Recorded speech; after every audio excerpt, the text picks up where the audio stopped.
America কিন্তু আপনার পক্ষ নিয়ে আগে আসবে না। আপনার বড় বন্ধু হওয়া সত্ত্বেও মার্কিনের পিছু উঠবে, যেভাবে গত জানুয়ারিতে জাতীয় সংসদ নির্বাচনকালে চূড়ান্ত দুঃসময়ে বাংলাদেশকে পরিত্যাগ করছিল তারা। অন্তর্বর্তীকালীন সরকার প্রধানের ব্যক্তিত্বহীনতার মাত্র 8 সপ্তাহের ব্যবধানে সেনা প্রধানের সবচেয়ে বড় দুর্বলতায় পরিণত হয়েছে তার মূল শক্তিতে। জেনারেল ওয়াকারের দুইটা ভিন্ন পরিচয় তাকে অদ্ভুত এক সামর্থ্য যোগাইতেছে। একাধারে তিনি সেনাপ্রধান এবং খুনি হাসিনা পরিবারের জামাতা। এটাই বাংলাদেশের এই মুহূর্তে সবচেয়ে বড় ট্র্যাজেডি।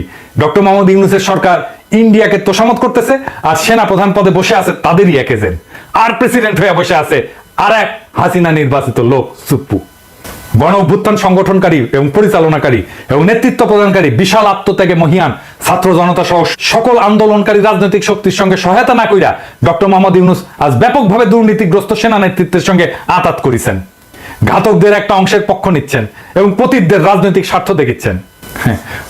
এটা আমি আগে বলি নাই, কিন্তু আজ বলতে বাধ্য হতেছি। কিন্তু দীর্ঘ 15 বছর ধরে চলমান দেশবাসীর গণতন্ত্র, ভোটাধিকার এবং মৌলিক মানবাধিকার সংগ্রামে আপনি কিন্তু একটা বিবৃতি দিয়ে কখনো পক্ষে দাঁড়ান নাই, একটা খুন মিথ্যা মামলার প্রতিবাদ করেন নাই, শুধু আপনার নিজের স্বার্থের এবং কষ্টের কথা বলছেন।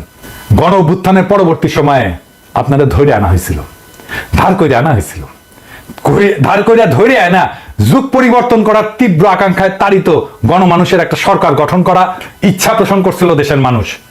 কিন্তু এই সরকার বিপ্লবের আকাঙ্ক্ষাকে ধারণ করতে পারে না, সরকারও পরিচালনা করতে পারে না। এইটা প্রমাণিত হয়েছে আজ বাংলাদেশের ইতিহাসে ঘটমান বেদনাদায়ক এবং করুণ কাহিনীর সাক্ষী হওয়া একজন মানুষ হিসেবে আমাদের বারে বারে জনপ্রিয় একটা প্রবচনের কথা মনে পড়তেছে, তোলা দুধে পোলা বাসে না। দেশবাসী, আপনারা যে যেখান থেকে ভিডিওটি শুরু থেকে শেষ পর্যন্ত দেখেছেন আপনাদেরকে অসংখ্য ধন্যবাদ জানাই। আর যারা এই ধরনের নিউজ লাইভ দেখতে ভালোবাসেন তারা অবশ্যই ইউটিউব চ্যানেলটি সাবস্ক্রাইব করে রাখবেন আর এই ভিডিওটি শেয়ার করে অপর ভাইকে দেখার সুযোগ করে দেবেন। তাহলে সবাই ভালো থাকবেন, সুস্থ থাকবেন। দেখা হবে পরবর্তী কোনো দেশের আপডেট খবর অথবা নিউজ নিয়ে। আসসালামু আলাইকুম।